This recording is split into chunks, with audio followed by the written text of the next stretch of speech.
জনতা অনিয়ম বিরুদ্ধে দাঁড়িয়েছি। বাঁশখালী ভূমি অফিসসমূহে কর্মরত সকল কর্মকর্তা ও কর্মচারীদের নাম, দায়িত্ব, পদ পদবি সম্বলিত তালিকা প্রকাশ করতে হবে, যাতে সাধারণ জনগণ সহজে তাদের পরিচয় শনাক্ত করে সঠিকভাবে সেবা গ্রহণ করতে পারে। দ্বিতীয় দফা হচ্ছে ভূমি অফিসসমূহের সেবার নির্ধারিত সময়সীমা ও সরকার নির্ধারিত ফি তালিকা প্রকাশ করে অফিসের সামনে জনসম্মুখে টাঙিয়ে দিতে হবে। বিশেষভাবে সরকার নির্ধারিত ফি নামজারি সেবা নিশ্চিত করতে হবে, যাতে সাধারণ জনগণ সরকার নির্ধারিত ফিতে সেবা গ্রহণ করতে পারে। দ্বিতীয় দফা ভূমি অফিসের সামনে উন্মুক্ত অভিযোগ বক্স স্থাপন করতে হবে, যাতে জনগণ তাদের অভিযোগ সরাসরি জমা দিতে পারে। আমাদের চতুর্থ দফা ছিল ভূমি অফিসে কর্মরত যে সকল কর্মকর্তা অতীতে দুর্নীতির সাথে জড়িত ছিলেন এবং বর্তমানে বহাল আছে তাদের অপরাধসমূহ চিহ্নিত করে একটা টিম গঠন করে তদন্তপূর্বক যথাযথ শাস্তি নিশ্চিত করতে হবে এবং দুর্নীতি রোধে আইনি ব্যবস্থা জোরদার করতে হবে।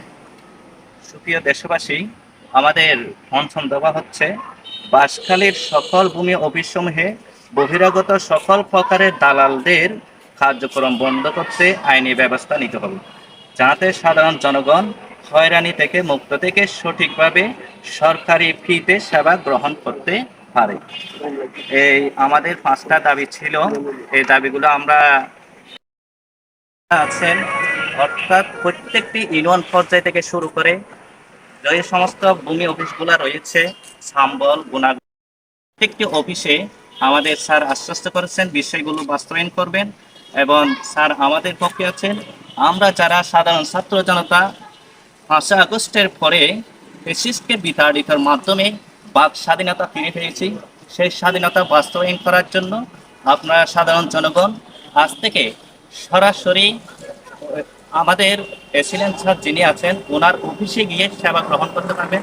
স্যার আমাদেরকে বলছেন কোনো দালাল ধরতে হবে না, কোনো কারোর সাথে কথা বলতে হবে না, আপনি যেই হোক না কেন কোনো সেবা যদি ভূমি সম্পর্কে জানতে চান সেই সেগুলো ছিল। সেজন্য আমরা সাধারণ ছাত্র জনতা বাঁশখালীর পক্ষ থেকে আমরা উদ্যোগ গ্রহণ করেছি। পুরো বাঁশখালীতে আমরা যে কোনো সরকারি অফিসে আপনাদের যদি যে সরকারি ফি নির্ধারিত যে ফিগুলো আছে তার থেকে যদি বেশি দাবি করে, আপনারা সেগুলোর এভিডেন্স, কল রেকর্ড হলে কল রেকর্ড এবং যে কোনো পন্থায় আপনারা সেগুলোর প্রমাণ রাখবেন, আমাদেরকে দিবেন। যে আপনাদের নামজারির বিষয়টা 11